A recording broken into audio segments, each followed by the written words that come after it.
सोचिए, रूस पर दुनिया भर से इतने कड़े प्रतिबंध लगे हुए हैं, लेकिन उनका तेल का कारोबार वो तो एकदम धड़ल्ले से चल रहा है। तो सवाल ये है कि आखिर ये हो कैसे रहा है। चलिए इसी गुत्थी को सुलझाते हैं। तो सवाल सीधा सा है, पूरी दुनिया ने प्रतिबंध लगा रखे हैं, फिर भी रूस का तेल दुनिया के कोने कोने तक पहुंच कैसे रहा है? इसका जवाब सिर्फ दो शब्दों में है, एक शैडो फ्लीट। जी हाँ, एक पूरा का पूरा गुप्त समुद्री बेड़ा। तो ये शैडो फ्लीट है क्या भला? देखिए, ये असल में पुराने खटारा जहाज़ों का एक ऐसा गुप्त नेटवर्क है जिनकी कोई पहचान नहीं होती। और तो और ज़्यादातर का तो बीमा भी नहीं होता, और इनका एक ही काम है, बैन किए हुए तेल को चुपचाप एक जगह से दूसरी जगह पहुंचाना। चलिए अब जरा और गहराई में उतरते हैं और देखते हैं कि ये घोस्ट शिप्स या कह लें कि भूतिया जहाज आखिर काम कैसे करते हैं। इन जहाज़ों की ना एक पूरी की पूरी प्लेबुक है, मतलब काम करने का एक सेट तरीका। सबसे पहले गो डार्क, मतलब ये अपना लोकेशन बताने वाला सिस्टम जिसे AIS कहते हैं, या तो बंद कर देते हैं या फिर उसकी जानकारी ही बदल देते हैं। दूसरा कदम, पहचान बदलना। ये जहाज लगातार अपने झंडे और नाम बदलते रहते हैं ताकि कोई इन्हें ट्रैक ही ना कर पाए। तीसरा, मालिक को छुपाना। ये सब गुमनाम शेल कंपनियों के नाम पर चलते हैं, तो असली मालिक कौन है पता ही नहीं चलता। और चौथा और सबसे शातिर तरीका, समुद्र में ट्रांसफर।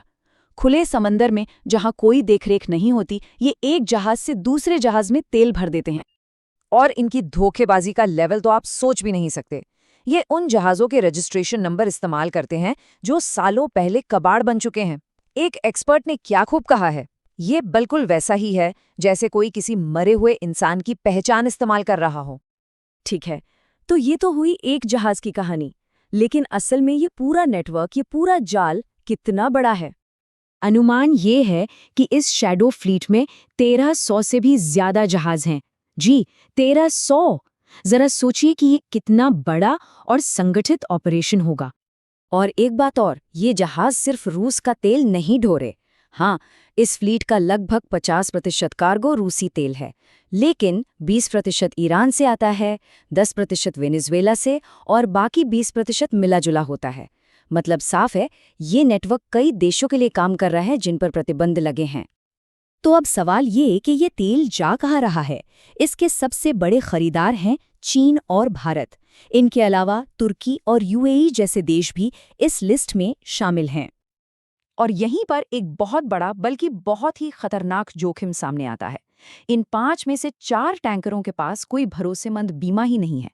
अब इसका मतलब क्या हुआ? इसका मतलब ये है कि अगर कोई हादसा हो गया, कोई तेल का रिसाव हो गया, तो उसका हर्जाना कौन भरेगा? जहाज के मालिक तो गायब हो जाएंगे और सारा बोझ पूरी दुनिया पर पड़ेगा। लेकिन बात सिर्फ पैसों या पर्यावरण के नुकसान की नहीं है। इसके पीछे जो खतरे छिपे हैं वो कहीं ज्यादा गंभीर और डराने वाले हैं। इस पूरी कहानी को समझने के लिए चलिए एक जहाज का केस देखते हैं। नाम है द बुराके। अक्टूबर 2025 तक का इसका रिकॉर्ड देखिए। इस एक जहाज ने अपना नाम 5 बार बदला, पहले केवाला, फिर वरुणा, ओडिसियस, पुत्रा और आखिर में द बुराके। और इस दौरान इसने 7 अलग अलग देशों के झंडे इस्तेमाल किए। साफ है, ये अपनी पहचान छिपाने में माहिर था।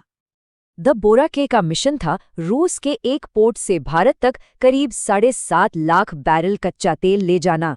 लेकिन असली चौंकाने वाली बात कुछ और थी। इस पे शक था कि इसे डेनमार्क के ऊपर ड्रोन लॉन्च करने के लिए एक प्लेटफॉर्म की तरह इस्तेमाल किया गया था। सोचिए, एक तेल टैंकर का इस्तेमाल जासूसी के लिए। आखिरकार फ्रांसीसी नौसेना ने इसे पकड़ ही लिया। तो अब तस्वीर साफ हो रही है। असली खतरा सिर्फ तेल के फैलने का नहीं है, असली खतरा है तोड़-फोड़ का, यानी सैबोटाज का। शक है कि इन जहाज़ों का इस्तेमाल नेटो देशों के खिलाफ जासूसी और एक तरह के हाइब्रिड युद्ध के लिए हो रहा है। इसमें समुद्र के नीचे बिछी कम्युनिकेशन केबल और पाइपलाइन पर हमले भी शामिल हो सकते हैं।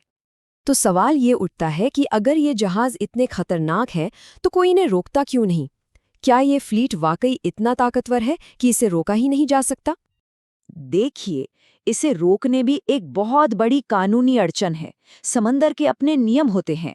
किसी भी देश की समुद्री सीमा के अंदर, यानी तट से 12 नॉटिकल मील तक, तो आप जहाज पर चढ़कर उसकी जांच कर सकते हैं।